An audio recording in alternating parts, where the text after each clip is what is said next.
So yes, he kicked me out. Kicked me out. Left me in the streets. Basically. Yeah, that's exactly what happened. And I'm going to tell you how it happened and what I did. So, what I did, and this video is maybe it could be a lesson for y'all ladies out there. Or anybody. Don't rely on nobody. Don't be dependent upon no one. Because you would be in my situation. You don't want to be in that situation. So, basically, as we was dating, everything was good. I'm talking about good. The relationship was good. And he had a job. I didn't have a job. My fault. That's where I messed up at. I didn't have a job. I got comfortable. And he would go to work. I was making sure that the house was clean by the time he got home. I was making sure I cooked something every day by the time he got home. I'm not even gonna lie. I was loving it. Sit home all day watching. I mean, we ain't had no kids. Sitting home all day watching Jerry Springer. I'm not Jerry Springer. Watching talk shows and all type of stuff. So yeah, it was good. You know what I'm saying? And we would go out. He would take me out on dates, dinner dates, movie dates, trips, all type of stuff. Not extravagant trips, but I'm just saying. But all that stuff. And it was just so good. But then it got to a point where the perfect spouse just started treating me like I wasn't paying no bills. You know what I'm saying? There's a difference between how you get. I mean, I'm not saying men would treat women a certain type of way because they don't. People get treated a certain type of way because they don't pay bills. But I knew the energy he was giving me. It was giving me, yeah, you don't pay no bills around here.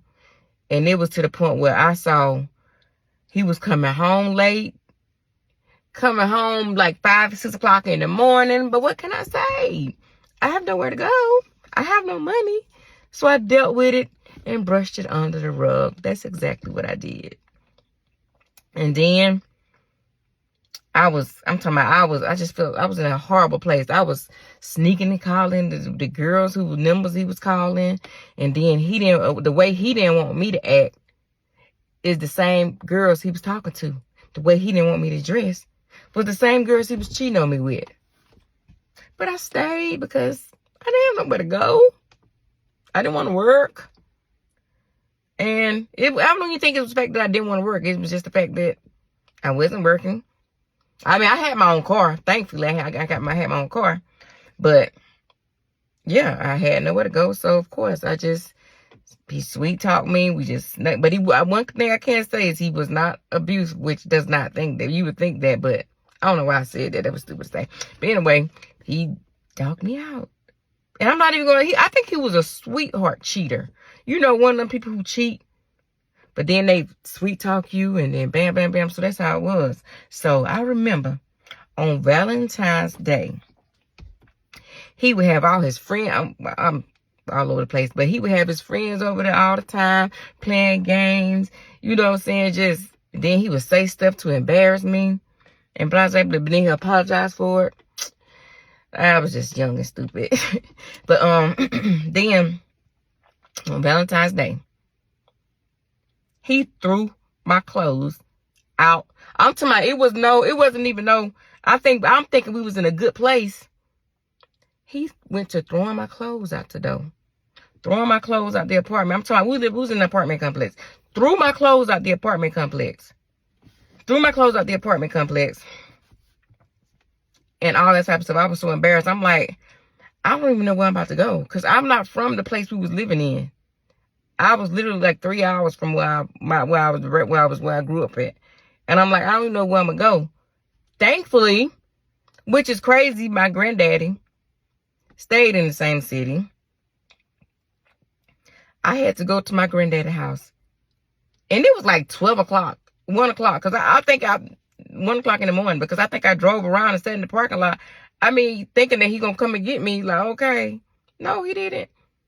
So I went to my granddad's house like 1 o'clock in the morning on Valentine's Day. Imagine getting kicked out of your boyfriend's house on Valentine's Day. I mean, of course I don't believe in Valentine's Day now, but I'm saying back then, of course I did. So imagine getting kicked out on Valentine's Day. You think you're gonna get some flowers, roses, and candy? No. So guess what? I went to my granddad's house. I had to swallow my pride and tell him what happened. And guess what I did? Something I should have did from the jump. That next day, I got up looking for me a job. Got me a job. I got me a job. Saved my money. Got me an apartment. And I said, you know what? I would never put myself in that situation again.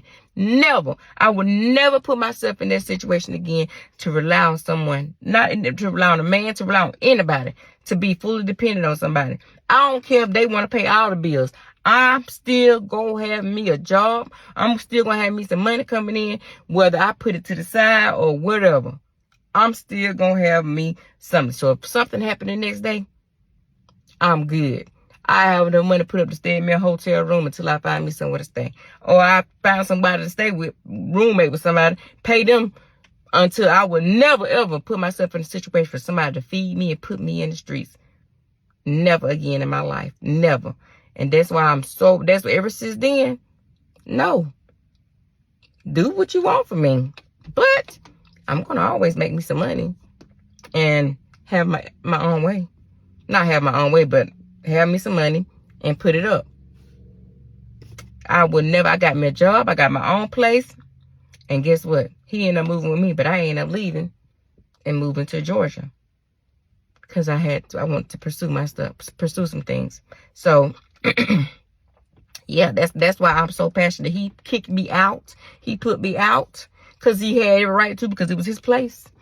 And they can do that. That's why I be telling y'all, things be so good and nice and sweet. Don't ever put yourself in a position, because listen, even if what if he would have, I mean, he had every right to do that. Every right. What if I didn't have my granddaddy? I don't know. Well, I guess I would have had to just move back to home. But the fact that I gave somebody the right to feed me and clothe me, that was bad on my part. I'm not blaming him. I'm blaming myself for being comfortable and allowing myself to depend on somebody. So if you don't get none out of this video, please. That's why I'm big on 50-50. Me, I want equal, because I feel like, I'm not saying everybody, but I just feel like I feel like people would treat you.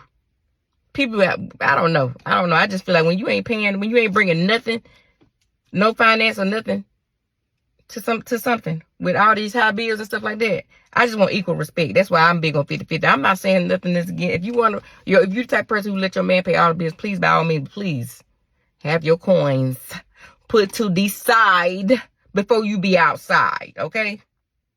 So, yeah, I've been wanting to share that story because I just see so many women putting themselves in that situation. And I'm like, girl, just have your own money, have your own coins, and be dependent on yourself.